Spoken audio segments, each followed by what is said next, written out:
नमस्कार मित्रांनो, मी तुषार कुलकर्णी. मी आज आहे शूर या गावी. शूर हे गाव वैजापूर तालुका जिल्हा छत्रपती संभाजीनगर येथे आहे. आज मी आमच्या शेतामध्ये उभा आहे आणि काही पॉडकास्ट करणार आहे. त्या पॉडकास्टचं उद्देश असा आहे की आपण ही जी शेती करत आहोत सर्व, आता सध्या गव्हाचं सीझन असल्याकारणाने गहू लावलेला आहे. तर आपण काही खपली गहू आणलेला आहे इथे. तर खपली गहू आपल्याला यंदा उत्पन्न घ्यायचं आहे.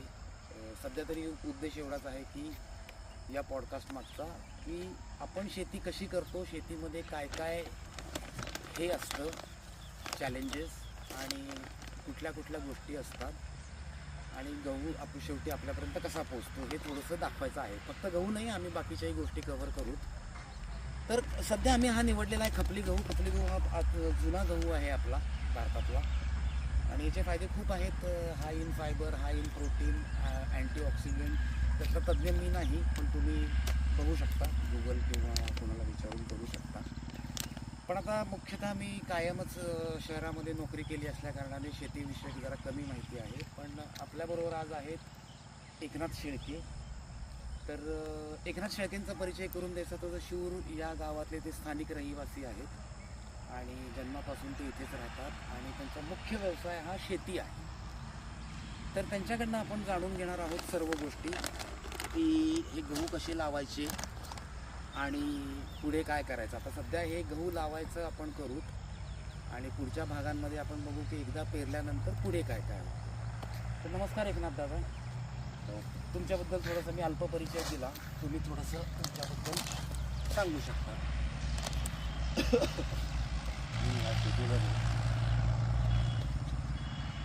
बक्स काढून माझ्या तयारी करून आता खपली गहू लावा. बरं, तुम्ही नांगरणी केली म्हणजे मका घेतला, काढला म्हणजे आधी केला, तो काढला आणि नांगरणी केली म्हणजे काय केलं थोडक्यात सांगू शकता? शेतीची मशागत आणि पोकळपणा. तर नांगरणी म्हणजे जमिनीची मशागत, आधीचं पीक काढलं आणि त्याच्यानंतर नांगरणीसाठी काय तुम्ही ट्रॅक्टर वापरता का? ट्रॅक्टरने केली. आणि मग हे जे दाखवलेलं आहे ते दर्शकांना दिसेल, पोळी बांधलेलं आहे. हे जी ती ओळी आहेत आणि मध्ये आपण गहू लावतो पाणी भरण्यासाठी. पाणी भरलं. ते बघता तुम्ही गहू लावायला का कसं असतं, म्हणजे काय हे ठरवता गहू लावण्यासाठी?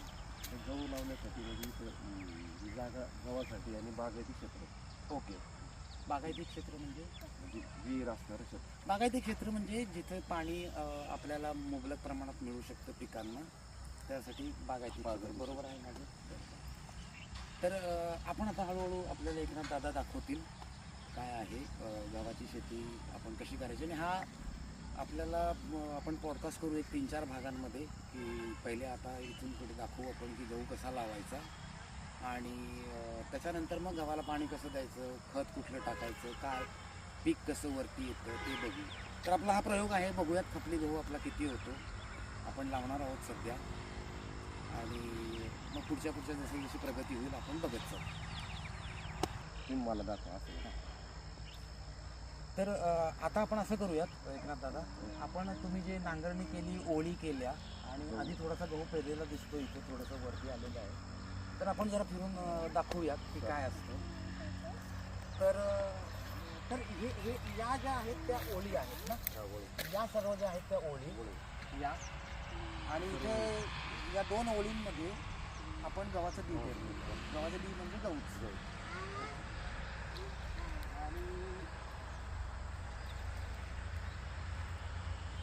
हळूहळू चालूयात, आपल्याला चालायची सवय नाही आहे. तर पण याच्यावर गव्हाच्या याच्यावर पाय पडलं तर काही नाही ना? काही फरक नाही पडत, म्हणजे झाड मरणार नाही. त्याच्यात पण चाललं तरी चालतं. मधनं चालतो तरी तो रोपं आम्ही सोडवत नाही. काही नाही. ओके.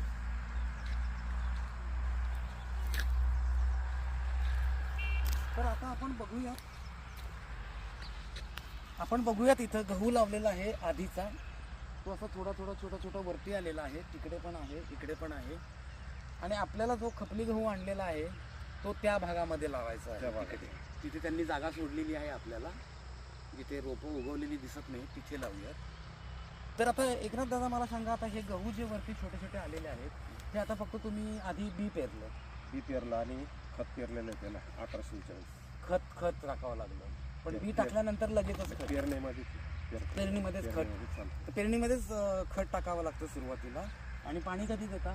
पाणी उगवल्यानंतर पाणी देतो. आता पहिलं पाणी दिलेलं आहे. पहिलं पाणी दिलेलं आहे. अच्छा, म्हणजे पहिल्यांदा बी पेरल्यानंतर खत टाकल्यानंतर पहिलं एक पाणी द्यावं पाणी लागतं. दिलं, आता परत एक पाणी देणे आणि त्याला युरिया मारणे. मग त्या 2 पाण्यामध्ये किती दिवसांचा फरक असतो? आता ही काळं क्षेत्र असल्यामुळे याला 10 ते 12 दिवस लागतात. 10 ते 12 दिवसांनी परत एकदा पूर्ण पाणी द्यावं लागतं. लागतं. पण पाणी म्हणजे काय नुसतं असं द्यायचं का हे पूर्ण भरलं पाहिजे? दांड पडलेली आहे, दांडात पाणी येतं हां. आणि आपण त्याला बेरं लावत चालू.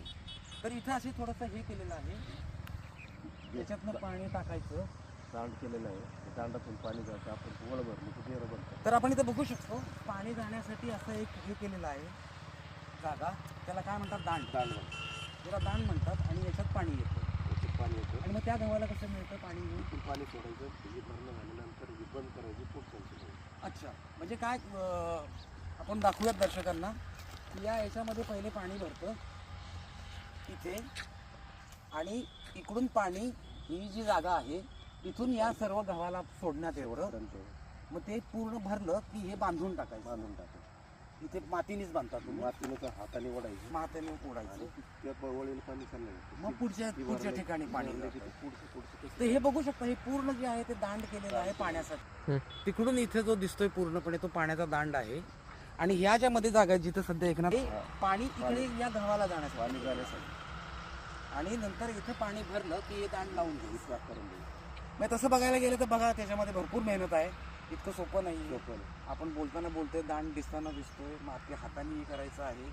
खूप लक्ष ठेवावं लागतं, खूप पाणी पाहिजे, आणि मेहनतही तितकीच आहे.